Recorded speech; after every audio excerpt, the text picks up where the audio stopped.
Week 4, run the North. Jason, want to get us kicked off with some Bears talk? Yeah, Bears are going to the Super Bowl, baby. Mark it here. All right. I love the optimism. No, they still kind of work in progress. It was funny. We were watching the game and ups and downs. I was getting real into understanding each drive and trying to dissect and nitpick. It's like I don't need to do that because it was either going to be really painful or really good. I don't think there was any middle ground for that. And we saw just a really good, clean, efficient game from Williams again today, Caleb. I don't think I've ever called him Williams before. As I'm looking at the stat sheet here, that's where it kind of came from. And obviously, DeAndre Swift had the big game. What was wild, though, is just, again, how piss poor the offensive line was. Like, oh, well, how can it be that bad if he's rushing for 93 yards and a touch and he's also receiving for 75 yards? It's like, well, I'm not a huge fan of PFF grades, but if you look at the PFF grades, they were absolutely trash. Well, I think it backs up what you see with your own eyes, right? Which is like Caleb is running for his life more often than you'd like to see. He had that one particularly elusive play, which I thought was impressive. Yes. But yeah, the offensive line is not great. Well, at one point he had what was it? Verse, who was also a rookie out of Florida State. He had 2 sacks off of penalties called back, and then he had another one where he was in the grasp, and Caleb was able to pop out and get that one. I think that's when you're referencing. Yeah. It was just wild. So yeah, we had what 6 different linemen play because one got hurt. You had the guy that got hurt had a 0 from PFF for true pass blocking. The center had a 25. The right guard had a 29. Left tackle had a 40. Like, how do you get a 0? How does that even you just get run over on every play? You let up a pressure every play. Like, you think if you have at least one good block, you got to get a point or something. Yeah, I don't know exactly how they do it, but you play like shit all game and then you leave halfway through because you got hurt and don't return and didn't do anything positive to make up for it. So there's that portion, and then okay, so Caleb for a 4th week in a row he did not double his pass yards like he did the previous 3. Okay, but he did have a 124.5 passer rating under pressure, which is the highest among all NFL quarterbacks last week. Yeah. So for those who, okay, you want to hate on Caleb? Oh, Jaden Daniels is putting up numbers. I was like, right. Caleb is progressing. There were several plays where you saw he stood in the pocket. Yeah, he got sacked once or twice because of it, but he made a conscious effort. You could see he kept his eyes downfield. He extended the play. There were some times he did some proper checkdowns, got the yardage. But when you look at his touchdown pass to DJ Moore, it was absolutely a play we haven't seen in about 10 years because he stayed in the pocket. It condensed and collapsed because they weren't blitzing the hell out of him. They were just trying to collapse the pocket systematically, which is the way you do it on a mobile guy. He stayed in an extra split second. He got clobbered, and it was a perfect dart just over the fingertips linebacker, toe touch back of the end zone to DJ.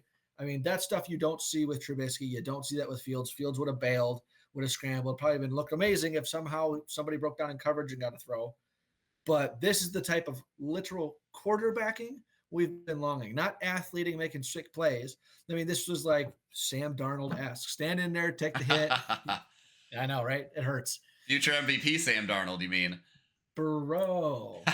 I was watching him and I was like, is this the best quarterback in the league? Like, is Sam Darnold the best quarterback? Like, even Mahomes isn't looking great this year. But we'll see. You had Colin Cowherd calling his name for he might be a legitimate MVP runner-up or contender rather. It's like, holy cow! Never thought we'd say that. Yeah, I mean, with everything, I think it's going to be consistency that determines it because there's still, not to get into the Vikings too soon, but sure. There is still, it's like you're kind of waiting for the other shoe to drop where it's like it looks good, but you could see where it could not be good in the future, where like. Mm-hmm. Or like everything's being held together by scotch tape and paper clips where it's like everything's working well, but like I could see things going really poorly too. Or like if his confidence gets rattled, sure, you could see things going the other way. But back to Caleb, one thing I noticed just from watching the highlights is, and it seems to be backed up by one of these stats you sent me, which is seemed like he wasn't throwing it down the field very much. A lot of it was behind the line of scrimmage. Or, not even like quite an intermediate throw, but like ahead of the sticks in that like 5 to 10-yard range, which makes me wonder mostly what's your take on it, but like, given this whole story of the offense had a heart to heart with the offensive coordinator, said like, hey, let's be more aggressive. It doesn't really seem that much more aggressive. Like, what's it more aggressive? Do you think that talk had any effect on the game plan or the play calling? Well, I think it's hilarious that that's a thing that had to happen to a 1-2 team in week 3. That's just brutal. Like, what is this, high school? Yeah. To answer your question, the actual play calling, yes, it was more aggressive as a whole. As I started to say at the beginning, is like I was trying to dissect each drive, blah blah blah. They had like a 3rd and 6, and they had a trips left type thing with Komet standing up in the slot or tight end. They had both DJ Moore and Roma Dunze immediately from the snap stock blocking for an arrow route. So it was meant to be a long handoff and then a screen like running thing for your tight end to get the first down. What are we doing? You're getting way too fucking cute. It's not real. Like, nobody does that, right? It's Travis Kelce's probably the only tight end in the league you do that for. Hmm. No shots on Cole. It's just it's not a good spot to put him in. Right. So you got stuff like that. So the other part of it is the average yards per attempt was like 2 yards more. So it was like 7 yards, 0.1 maybe. Now he's like over 9, which statistically that tells you he only threw for 157 yards, but the attempts, they're throwing the ball a little bit deeper. Yeah. But what I noticed, which is part of his maturity, again, it's so cool to see just like boom, boom, boom, week to week to week. There's like it's a stair step progression every week. It's not as stagnant. With the line sucking, which is crazy. We saw him go from his reads. He was coming off his reads quicker, which means so if you got like say you got play action, you got 2 posts, play side and backside, and then you got the little the checkout route, and then you have like some little flanker on the right. Like he's going, all right, set, play action, turn around, not there, check it down. Where it was like, okay, give an extra step, and then by then the pocket's on him. So we saw that. So yes, the ball is getting checked down, but the ball's getting out quicker, but quicker in a sense of on time, not rushed and frantic. It was just boom, boom, boom, which also allowed schematically for those guys to catch and run a little bit more, which I think helped his efficiency. It's not like before it was like, okay, I'm hanging on an extra second. I'm rifling it in there. He's catching the ball. There's no yak yards. Like I'm getting tackled for a 2-yard gain. Now that 2 turned to, all right, I mean, we'll catch the ball, tuck and turn and fall forward. So I get, a 6-yard gain instead of 2. So you're playing ahead of the sticks on early downs. So I'll give him that.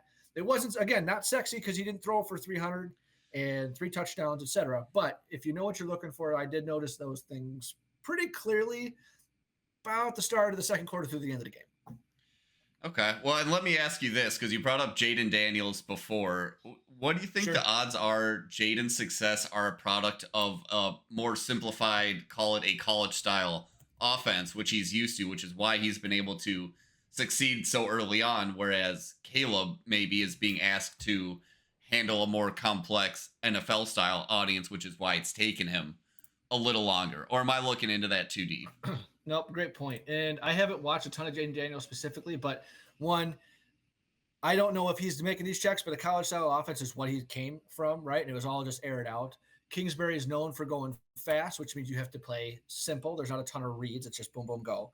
Mm-hmm. Caleb's at the line, under center. Again, most of these quarterbacks haven't taken an under center snap in their careers. Right. I mean, I'm exaggerating, but 98% of their stuff in college is all gun, turn to the sideline, check the play, gun, go, right? They don't have the timing and the footwork that get the snap.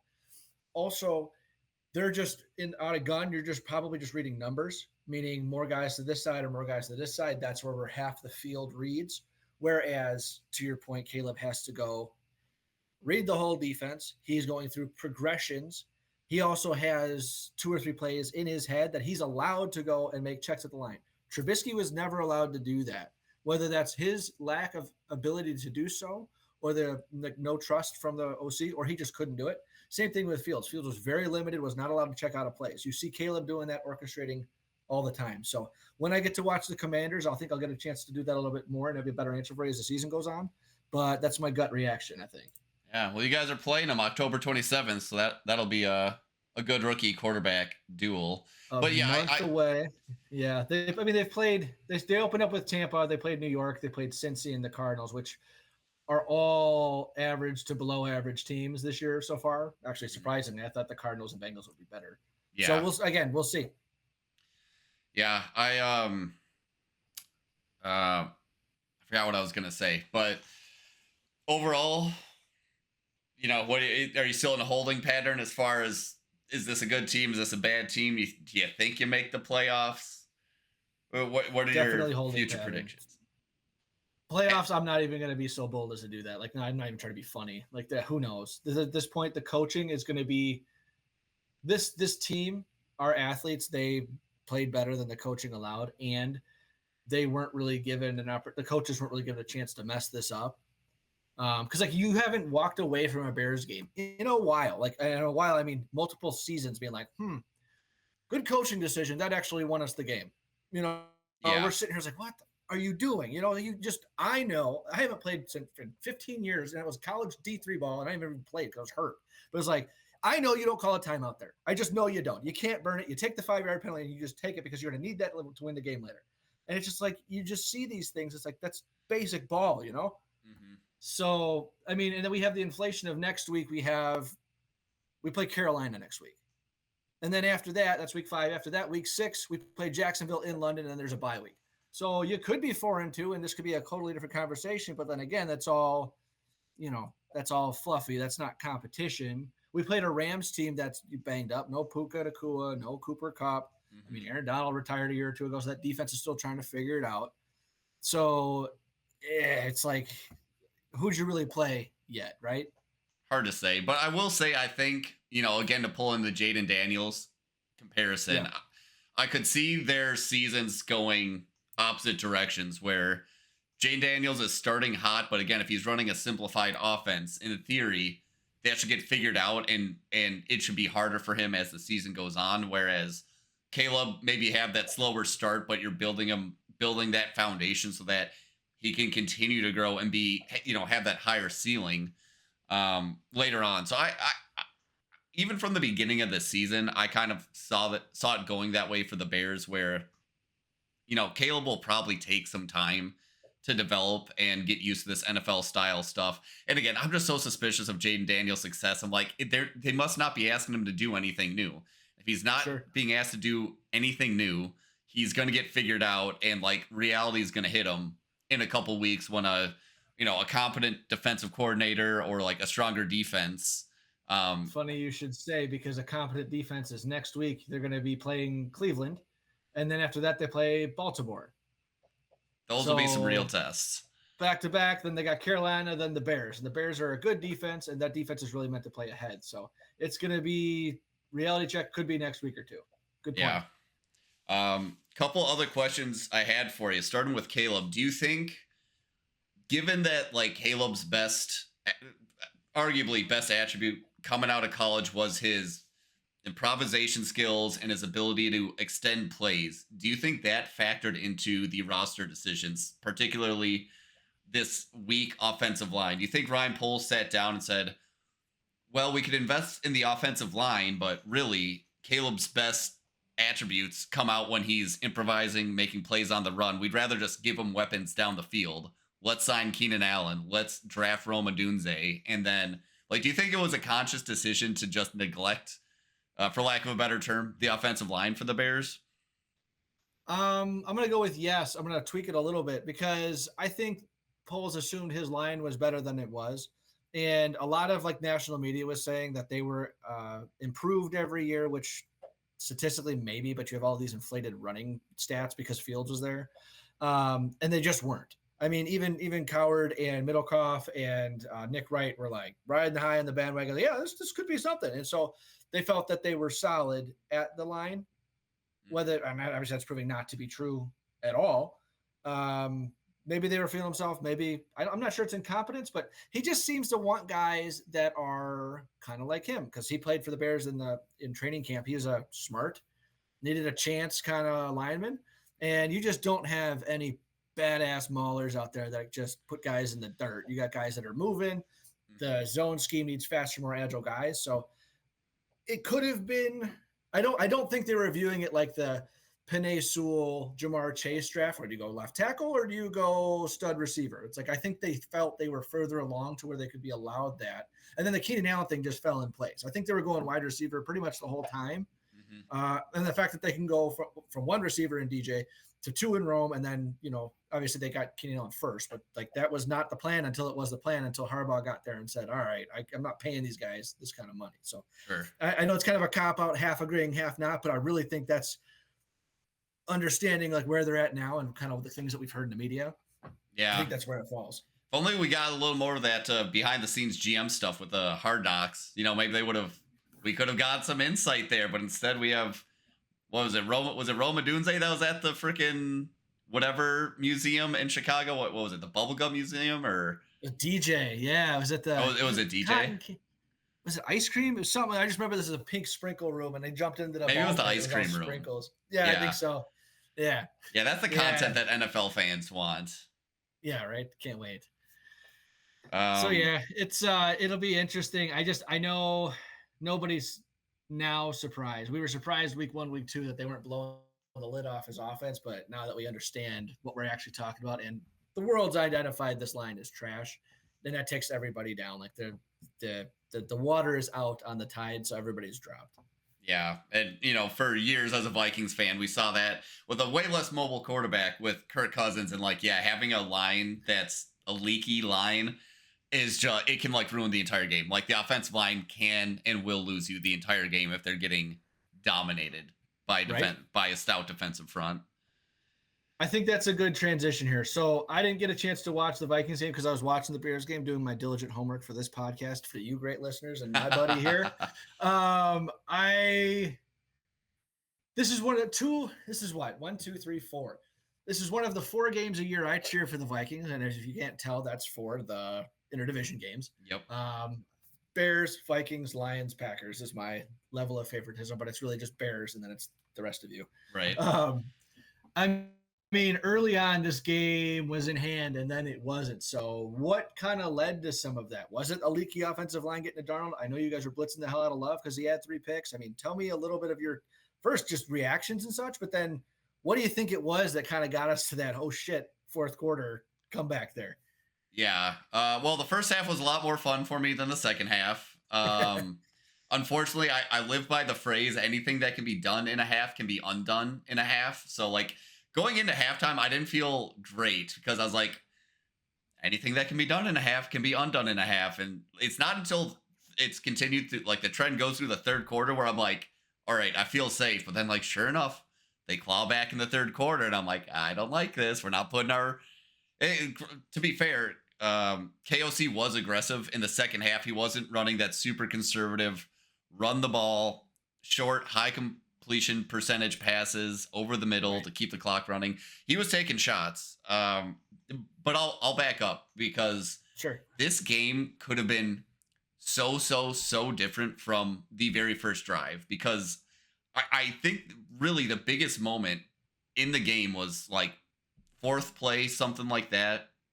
Sam Darnold is scrambling. He gets forced out of the pocket, and he throws a pass that hits a Packers defender in the numbers, and he drops it. He just drops it. And then we go on and score a touchdown that drive as a result. And they would have, I think they would have had it in Vikings territory if they get the interception. It's right around the 50-yard line. Could have been a completely different game. So we score that touchdown. We go on, score 3 more touchdowns. Obviously, first half, we get a pick off of Jordan Love. And we're just rolling. We looked like the team that just clobbered the Texans. We looked super legit. And then, that second half, it was just just one of those weird things. Well, really what happened was another, I think, a really huge pivotal moment, especially when you talk about momentum, was very end of the first half. Vikings muff a punt. 40 seconds left in the half. We muff the punt. Packers recover. They recovered and take it into the end zone. I'm like, oh, you got to be kidding me. I learned about this rule yesterday. I guess I never thought about this, but you can't progress the ball on a muffed punt. So the Packers actually get it on the 4-yard line. They go in and score. And then we go into half. And right there, that was a huge momentum play. It's just like, I'm like, that's the Yeah. chink. Like that's what's going to get it started. Like even if we would have just ran it out 28-0, way different ball game than 28-7, especially with no, even if the Packers had gotten those 7 points in their first drive and then did piss all for the rest of the first half, I'm feeling way better about that. The fact that they have this huge momentum play going into the half was the first sign of trouble for sure. And we come out of half, and like I said, the game plan really didn't change offensively for us, where we kept being aggressive, throwing the ball down the field. I gotta look at the box score you sent me because they definitely outgained us, which is another interesting trend from the Texans. Where you look at last week, Texans had way more yards. I think they were even clobbering us on time of possession. Yeah, real quick. They netted 465. You had 374 total offense. You had 7 penalties to 8 penalties. They had one more than you for about 13 more yards. TOP, you guys had 32 and change. They had 27 and change. So fairly even. You see Jordan Love with 389 yards passing. Crazy. 4 tutties, but 3 picks. Their 5 top receivers all had catches of 20 yards or more. So was that something that was a product of the game? Aggressive blitzing, or was that really that whole padded in the fourth quarter because they're just launching stuff to try and catch up? I will say, while the offensive game plan didn't seem to change in the first half, it did seem like the defensive game plan, it's like they went into prevent D with 15 minutes left in the third quarter because all of a sudden they're just giving up. They're just giving up these huge chunk plays over the middle of the field, which they just seemed content to do. And it was just such a stark contrast where first half, Jordan Love he was under duress. We were making him throw inaccurate balls. The DBs were playing really sticky coverage. And second half, it's like, God, who's our DC before Brian Flores? Zimmer. No, not Zimmer. Donatel. It's like Donatel came back, where it's just like you're playing this weird zone where it seems like the concept is, okay, let's make sure the defenders are as evenly spaced away from the offense as possible, where they were just it's like the wide receivers would just have a 10-foot radius around them where the defenders weren't allowed to go into. So like they were always wide open, and it's a soft floor, and that's the toughest part because you're kind of in your own cylinder, and you take the first break, and then someone's got kind of got you over the top depending on who's breaking. It's very easy to manipulate if you stay structured in your rules, but you can also convert to man. But again, if you're not aggressive, it becomes like 4 high, which it's really not supposed to be. Right. So I think there was a lot of that in the second half, which allowed them to get back in the game. Another thing, and the announcers called this out, was it definitely didn't look like Jordan Love was 100%, especially in the first half where it seemed like he was favoring that knee that was injured, where they were calling out, it looked like he wasn't putting, planting and putting. So he's throwing off his back foot all game, is what you're saying? Yeah, so he was dropping, or maybe it was the opposite. Maybe it's his back foot that was injured because what was happening was, especially in the first half, he was throwing a lot of balls at his receiver's feet, and that's exactly what it is. So yeah, it seemed like his mechanics weren't 100%, so he was less accurate. I think we were hitting him a good amount, so I think he was a little nervous in the pocket, throwing a little more jittery balls. But yeah, in that second half, it doesn't seem like we could have made it much easier for him. Granted, we did blitz a good amount, but he was just had a lot of those plays where he's getting the ball out just in time as that extra rusher is getting to him. He's getting the ball out, and then he's got a guy 20 yards downfield in super soft coverage. So do you think on that, like the super soft coverage, I got it. So like you could see like your offensive game plan was pretty consistent. You could see that through Darnold's efficiency, 2028, 275, 3 touches and a pick. You saw 22 rushes for 93 yards. Jones, Darnold ran a little bit. Great. Or Addison's back in there. He got 4 touches, 2 touchdowns. Sweet. You look at Love, obviously you threw the ball 54 times. That's part of this game script because you're down so quick and early, but they just did not run the ball with Josh Jacobs, which I figured that you have to do with a blitzing team. Again, game script changed. Got it. So as you're talking about some of the blitzes and then, the defense changed to more passive in the second half, is that really a testament to Vikings coaching, defensive coordinator, or overall coaching failing? Is LaFleur really as good as we thought? Because we saw him pull rabbits out of his hat with Willis the last couple weeks. I mean, what was the? We can see the stat lines. We can see how they performed, and it came back close. Second half, a lot of adjustments. But like, do you think that was more Vikings playing not to lose, or the Packers had something up their sleeve also? Where does I that think take you? I think it's more the Vikings playing not to lose. I honestly, if I had to guess, I almost feel like there's a conversation between KOC and Flores at halftime where KOC's like, "Listen, the offense will win the game. Don't give opposing teams any more tape to work off of. Go base defense. Don't do anything exotic or Mm, special.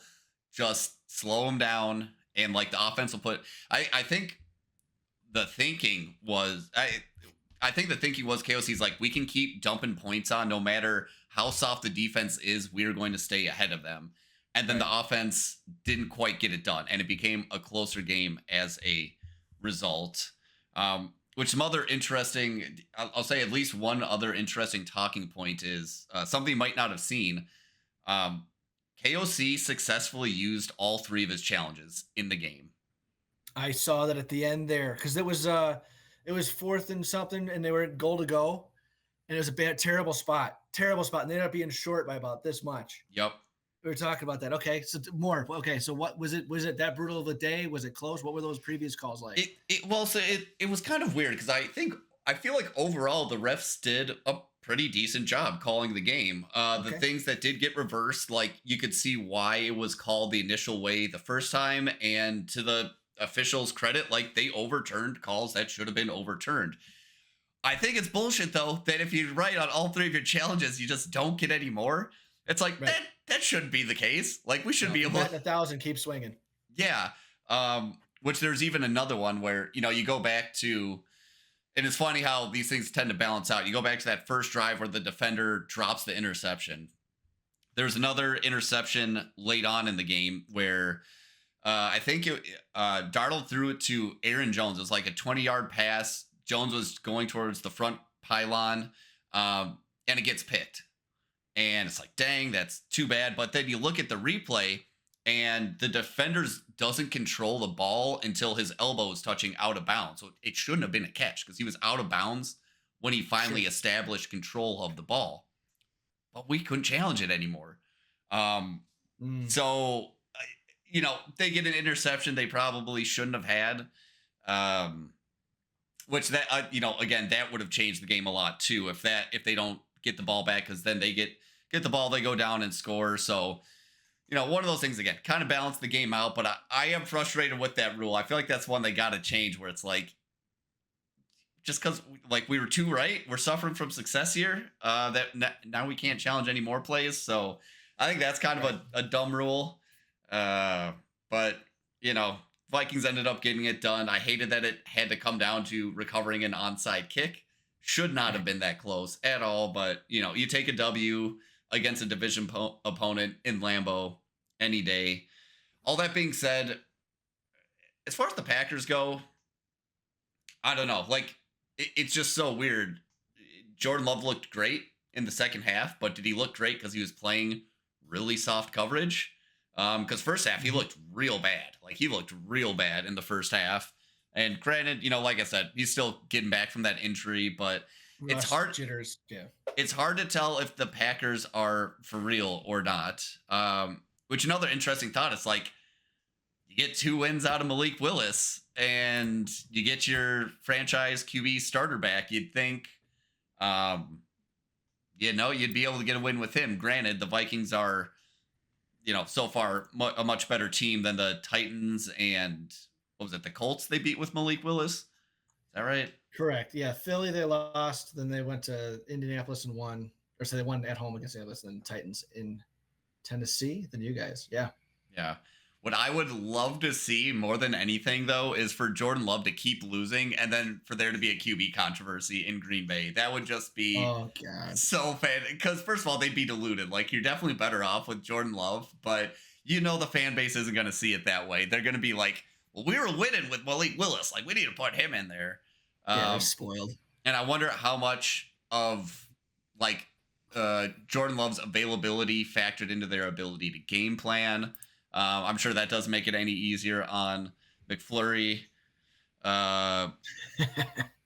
And I maybe it's a little, maybe not easier, but maybe it simplifies the game plan when you have Malik Willis. You can only run like 10 or maybe 15 pass plays with him, and you're like, we're just going to pound the rock this week. We're going to work on pounding the rock. And Sure. so, for one thing, maybe that's simpler. And two, not knowing if you're even going to have Jordan Love kind of puts you in a weird no man's land situation. So we'll see. When we face him again later this season, I'm glad we got that game out of the way in Lambeau, when maybe we had a little bit of an edge. Sure. But yeah, still, jury's still out for me on if the Packers are legit or not. Hopefully they're just completely middling for the foreseeable future, in purgatory. Can't decide if they need to build around Love, if they should tear it down, find a new QB. Right. Well, they just paid him, so they've got at least probably 3 years of guaranteed, and then go from there. But to the middling point, I mean, they play at LA for the Rams next week. After that, it's Arizona and the Texans, and then week 8 will be the Jags, Detroit, and then their bye week. So you got 2 games for sure that'll be tough. You got another 2 that could be whatever, and then the Jaguars might be the Jaguars we're used to. So middling seems like it's very much in the potential here. Yeah. And then you guys have the Jets next week. You guys have the 8:30 a.m. Central Time at Tottenham Hotspur Stadium. It counts as one of your home games, which is a bummer. The Bears have that same affliction this year too, the following week. All right. So any more on this game? Otherwise, I got a couple of Jets questions. No, yeah, I was just going to wrap up on the Vikings and talk about that matchup too, because again, 4-0, great start. I'm still waiting for the wheels to fall off, and this Jets game feels like a total trap game. It's the first game this entire season where we're not the betting favorites. Aaron Rodgers, obviously he has a ton of history with the Vikings. I think the one thing we do have to our advantage is we still have Harrison Smith playing, who also has a ton of experience playing against Aaron Rodgers, and I think he's gotten the better of Rodgers several times. I know Aaron Rodgers has previously spoken very highly of Harrison Smith and his ability to kind of disguise what he's doing and not be where Aaron Rodgers thinks he's going to be, or and vice versa, being where Aaron Rodgers does not think he's going to be. Okay. But yeah, feels like a trap game. The whole throwing London into the mix is also just adds an element of randomness to it. That field's probably going to be like, I feel like every game that gets played overseas, the field is just like always throws a huge wrench into things. So, we'll see. I think we'll win? Yes, but I also I don't know. It's just I've picked the Vikings in my pick'em league to lose the last 3 weeks.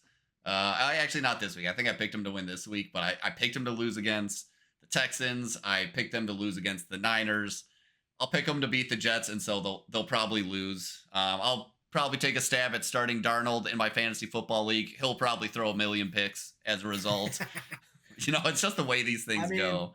That is a stout defense. I mean, they're attacking, they're downhill, they're big, they're faster in every different way, and you got guys that can cover. So to watch Sauce versus JJ will be fun. That's okay. So I've got like 3-ish questions. I want to just throw them out there, address them how you want, if you want.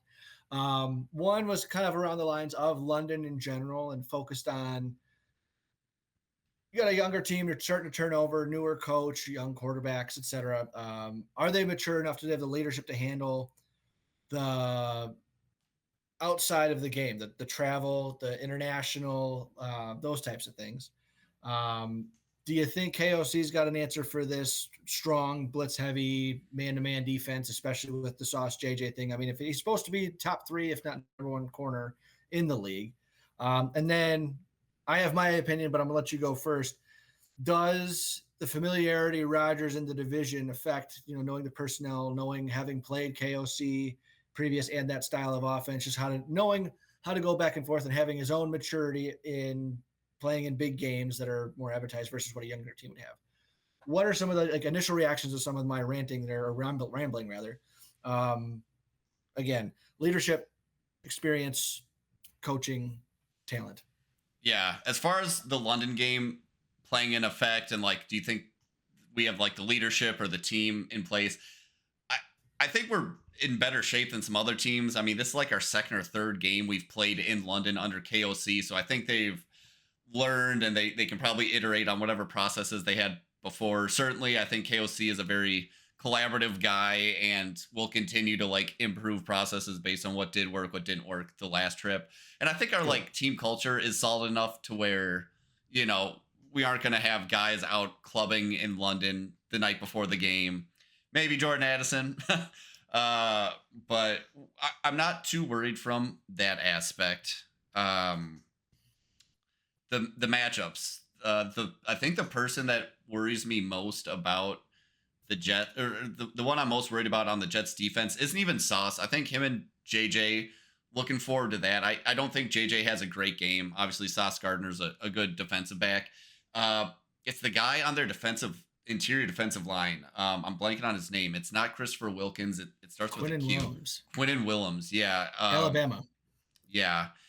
Just because historically it's always interior defensive linemen that frequently will mess up the Vikings day. That's probably our, at least on the offense, our weakest unit is our interior line. Granted, I will say our offensive line's quite good this year. It's the first time we've had a offensive line this good since like the Adrian Peterson, Brian McKinney, Steve Hutchinson, Matt Burke days. Yeah, wow. Where, I mean, Sam Darnold has been pretty clean in the pocket. Christian Darrisaw looking like just a stud franchise left tackle. He continues to get better, which I was honestly a little skeptical about. I was like, I don't know if he's going to be that special. He was kind of injured a lot early on, but when he's out there, he's playing really well. Who's the fella on our right side? I'm blanking on his name. Brian O'Neill.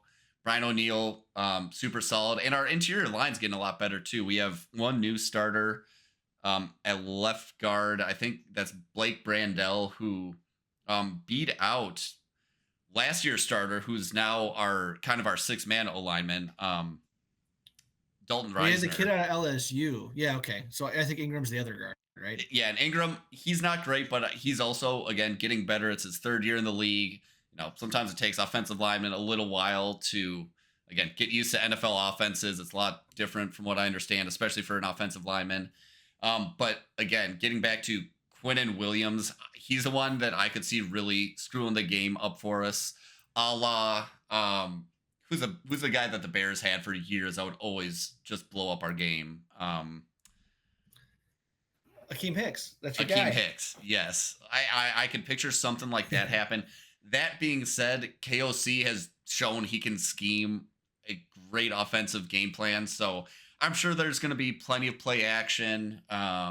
You know, I could see some extra trickery. Maybe we see more like jet sweeps. I could see we saw Jordan Addison score on a jet sweep last week. I could see that being a thing to, you know, spread the defense out, kind of take some emphasis off the interior of that offensive and defensive line. And then they have a good linebacker too, don't they? I think it's Quinnen Williams' brother, if I'm not mistaken, Quincy. Really? Yeah, I think there's a relation there. And then Mosley's out. CJ Mosley is the one I was thinking. He was out last game. I don't know the duration of his absence, but that's another name. That being said, getting back to your final point, Aaron Rodgers, does he have familiarity with the Vikings? I'm sure he does, but I think their offense has been super concerning so far. I personally was definitely expecting like him and Garrett Wilson to be a pretty lethal combo. I drafted as such in fantasy in my work league. I grabbed Garrett Wilson first, and I was like, okay, I'm going to punt on quarterback because I can grab Aaron Rodgers, stack them together. I think they're going to have a great season. Man. You can imagine how that's going for me right now. I mean, what did Garrett Wilson have? Like 1 or 2 receptions yesterday? I didn't even watch the game. He grabbed a touchdown last week, but it was not impressive, the whole stat line.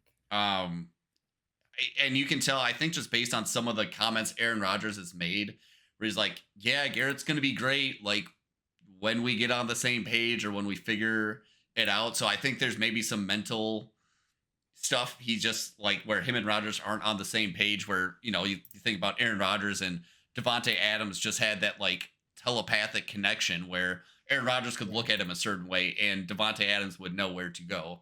I think that's what I and a lot of people kind of pictured with Garrett Wilson, maybe not to that degree and maybe not right away, but I don't think anyone expected them to be this bad. No, right. Breece Hall hasn't looked incredible. 2 weeks ago, pretty solid showing against, I can't even remember who they played. Um, but Denver's got a good defense. Vikings also got a good defense. Yeah. I do think the tricky thing is you got to imagine they want to blitz Rodgers just because he's not as mobile as he used to be. But if anyone can take advantage of a defense that's blitzing a lot, it's going to be Aaron Rodgers because he'll see it coming before the snap and he'll know where to go with the ball. So I think really the matchup is going to be Brian Flores against Aaron Rodgers. And is Brian Flores going to be able to sufficiently disguise his defense to trick Aaron Rodgers? I'm not going to pretend like I'm an expert in the intricacies of Brian Flores' defense, but I think no, I mean knowing that he's all about disguising his intent. Aaron Yeah. Rodgers has 4 weeks of game footage to study now, and I think he's going to have to throw a wrench into those plans and at least disguise things differently than he had been previously, where maybe he's shown a look through the last 4 games where you got this guy dropping into coverage, this guy blitzing. My amateur take, maybe just flip that around. Show Rodgers something for 4 weeks and then just do the complete opposite against Rodgers. Because otherwise I think he's smart enough and he's played enough he probably understands the concepts of this complicated disguise heavy defense better than the majority of people in the league. So I think he's the second oldest dude, or maybe he is the oldest dude in the league. I mean, he's been doing it the longest, so he better, Yeah, so I think Brian Flores is going to have to throw him a curveball, show him things that he hasn't been showing other teams. Because, if you think about it, we've played a bunch of young quarterbacks this year where maybe you don't have to be as complicated and they're not going to be able to diagnose things. So, hopefully Brian Flores has some things cooked up in the back of the playbook to, fool a veteran quarterback like Rodgers. But I think that'll be the big storyline and the big thing to look for, because I feel like that's going to be what swings the game. Does Brian Flores have Aaron Rodgers figured out, or is it vice versa? Because I could see it going really poorly. I could see the Jets having a nuclear game against us if whatever defensive plan we drew up for him does not work, or if Aaron Rodgers sees through it. I could see it being a long day for the Vikings defense. Right.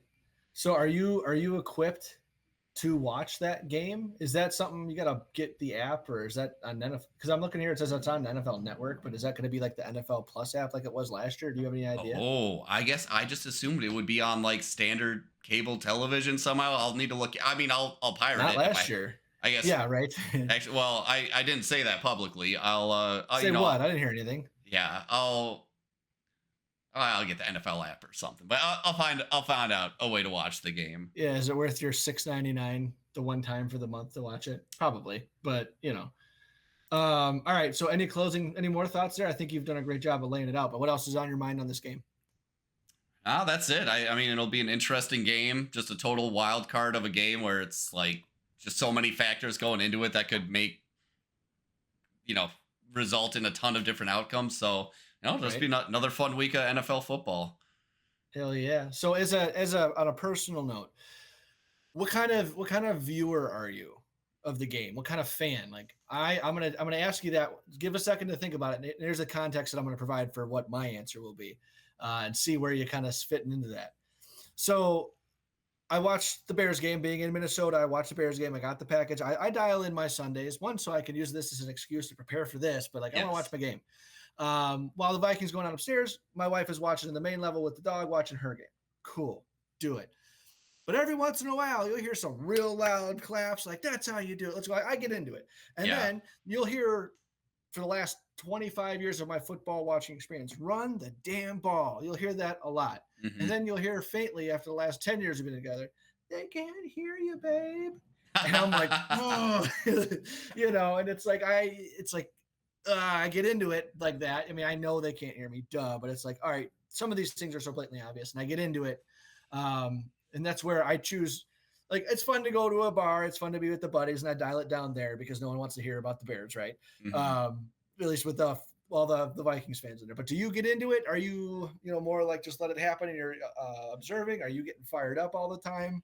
So I'm a product. I'm a lifelong Vikings fan. So I'm past the point where I try not to let the game negatively affect me. I try to enjoy. I cheer loud when we make a good play, but I don't. I'm not.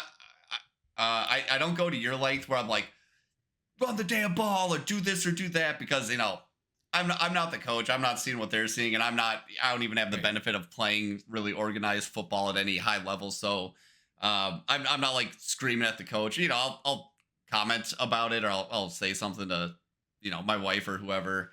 I will say, as far as my initial thought was, the way I've watched the game has changed, because I guess just the knowledge of my knowledge of the game has grown. Part of it's just Sure. talking to you, but also just the more content you consume, the more you kind of see the layers of how offenses and defenses operate. So like one great example that I like to hang my hat well I like hanging my hat on is a couple weeks ago.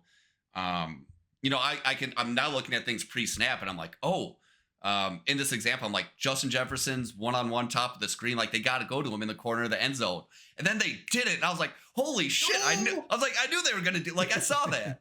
Or Yeah.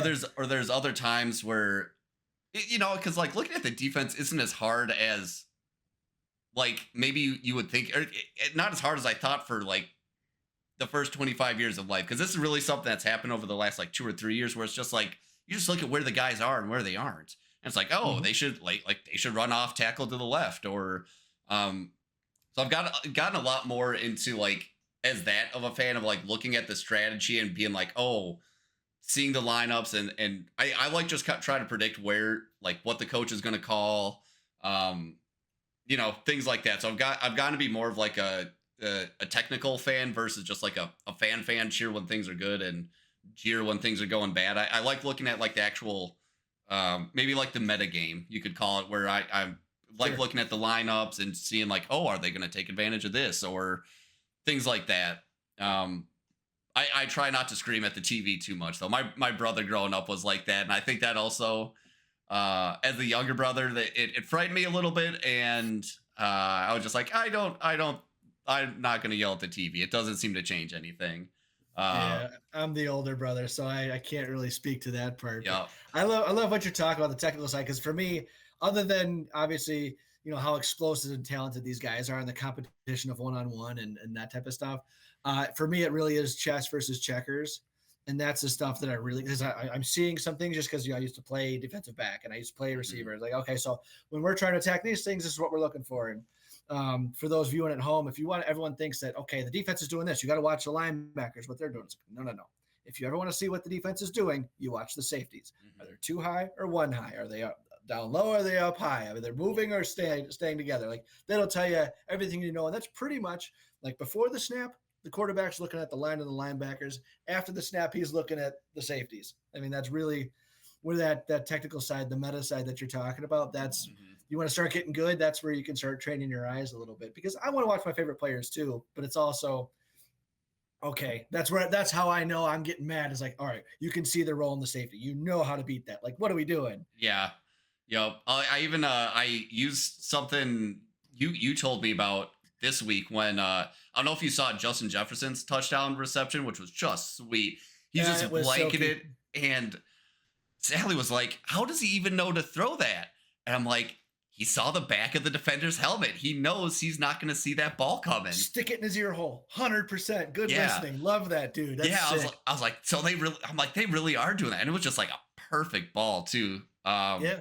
So yeah, it's nice to kind of like notice things like that now, or like have a better understanding of, like, you know, again, 8 years ago, I see that play, I'm like, Darnold's a madman. I can't believe he threw it when Justin Jefferson was totally blanketed. But now I'm like, that actually made sense. That was a great throw, like great ball placement. So Well, yeah, it's thank you for that. I'll take that compliment. That's great. totally.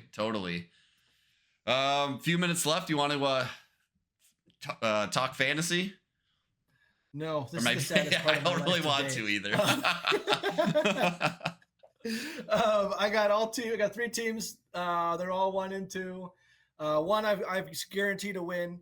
One I'm guaranteed to lose. And then going into tonight, Seattle Detroit game, I need DK Metcalf to be held to 7 points or less, because I think I'm up by like 7.3 or Mhm. whatever. So he's had games where he's been 3-4 catches, but those catches could be for 20 yards or they could be for 80 yards and touchdown. So we'll see. Well, I'm gonna be on here. One of us, in theory, should be happy because I need DK Metcalf to score 21 points in order to win. He's the only person yet to play. Watch him just go right in the middle and screw us both, though. Yeah, like turn in 16, just a nice solid like, 16-point performance, lose us both our games. If he's gonna do it in the first half so I can just go to bed, Right. Yeah, I did. I had some money left over in my underdog account from my best ball league. So I took my first foray into sports gambling, which I've never do. I don't want to get into it. So I got a 4-leg parlay. I've hit on the first 2 legs. So so I picked I took the over on Khalil Shakir receiving yards, which was at like 48 yards. Not a feeling. I'm like, I think this is going to be more of a shootout. I think Josh Allen likes him a lot. So he barely converted. He only cashed that in on that crazy. I don't know if you watched the game. Did you watch the game last night? Yeah. But just brutal. That crazy, like Josh Allen's running out of bounds, just yeets it into the air and he catches it. I was like, hell yeah. And then I had Dalton Kincaid over like 30 yards receiving. I was like, that seems reasonable. Yeah, it's 3 catches. Let's do it. So now I need Nick Folk to kick 2 field goals. Well, I should say make 2 field goals. At least I think that's the wording is make. It would be cool if it's just kick 2 field goals, even if he misses them. Right. And then it's a DK Metcalf one. More than 64 yards receiving for DK Metcalf. So I'm going to be double cheering for DK. Yeah.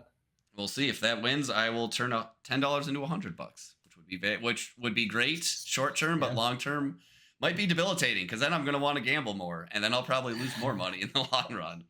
There you go. And Folk, is he kicking for the Seattle Seahawks? Titans. The Titans. Yeah, we got a doubleheader this weekend. Yeah, it's weird. Right. But yeah, fantasy wise, season's looking a little bleak right now. I'm going to need some either some major injuries so like my backups can turn into studs. Because right now I just don't have enough firepower to win a league. Like I've won the last 2 years in my main league, and I won last year in my fantasy league. And when I was winning, I was, I wasn't blowing teams out every week, but I had a few blowout wins where my team dumped 160, 180, 190 points, and I'm like, I feel good about this team. I could with that ceiling, I can definitely win the championship.